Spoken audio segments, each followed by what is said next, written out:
തിരുട്ടുഗ്രാമം മോഡലിൽ മൊബൈൽ മോഷണം നടത്തിയ അന്തർ സംസ്ഥാന മൊബൈൽ മോഷ്ടാവ് പിടിയിൽ. തമിഴ്നാട് വെല്ലൂർ സ്വദേശി സുകുമാർ മുരുകനാണ് പിടിയിലായത്. മൊബൈലുകൾ മോഷ്ടിച്ച് തമിഴ്നാട്ടിലെത്തിച്ച് വിൽപ്പന നടത്തുകയായിരുന്നു സംഘത്തിന്റെ രീതി. സാരംഗ് ചേരുകയാണ്. സാരംഗ്, ഈ കൊള്ളസംഘത്തെ എവിടുന്നാണ് പിടിച്ചത്? എന്തൊക്കെയാണ് വിവരങ്ങൾ?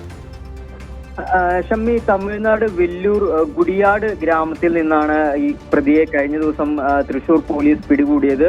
പ്രധാനമായും ഈ മൊബൈലുകൾ, അതായത് സംസ്ഥാനത്തും അല്ലെങ്കിൽ രാജ്യത്ത് മുഴുവൻ തന്നെ കേന്ദ്രീകരിച്ച് ഈ മൊബൈൽ മോഷണം നടത്തിയിരുന്ന ഒരു വലിയ സംഘത്തിന്റെ ഭാഗമായിട്ടുള്ള ആളാണ്, അല്ലെങ്കിൽ മോഷ്ടാവാണ് ഈ സുകുമാർ മുരുകൻ എന്ന് പറയുന്ന വ്യക്തി.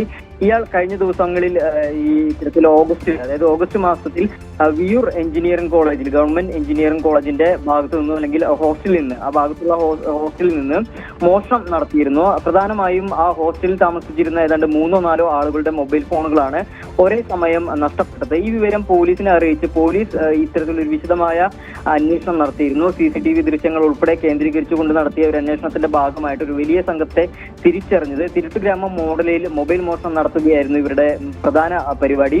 സംസ്ഥാനത്തും അതുപോലെ തന്നെ തമിഴ്നാട്ടിലും ഉൾപ്പെടെ വിവിധ സംസ്ഥാനങ്ങളിൽ ഇവർ മോഷണം നടത്തി വന്നിരുന്നു. ഈ മോഷ്ടിച്ചെടുക്കുന്ന മൊബൈലുകൾ ഇവർക്ക് വിൽക്കാൻ വേണ്ടി പ്രത്യേക ഏജന്റുമാരുണ്ട്, അതുപോലെ തന്നെ സർവീസ് സെന്ററുകളുണ്ട്. മൊബൈൽ മോഷ്ടിച്ച ശേഷം ഇത് പാർട്സ് ആക്കിയിട്ടാണ് ഇത്തരത്തിലൊരു വിൽപ്പന നടത്തുന്നത്. അതിന്റെ വിവിധ ഭാഗങ്ങൾ ഓരോരുത്തർക്ക് ആവശ്യക്കാർക്ക് അനുസരിച്ച് കൊടുക്കുക, അല്ലെങ്കിൽ മറ്റ് കടകളിലേക്ക് എത്തിച്ചു കൊടുക്കുന്ന ഒരു വലിയ രീതിയിൽ, അല്ലെങ്കിൽ ഒരു വലിയ ശൃംഖലയിൽ കണ്ണിയാണ് ഇപ്പോൾ പിടിയിലായിട്ടുള്ളത്.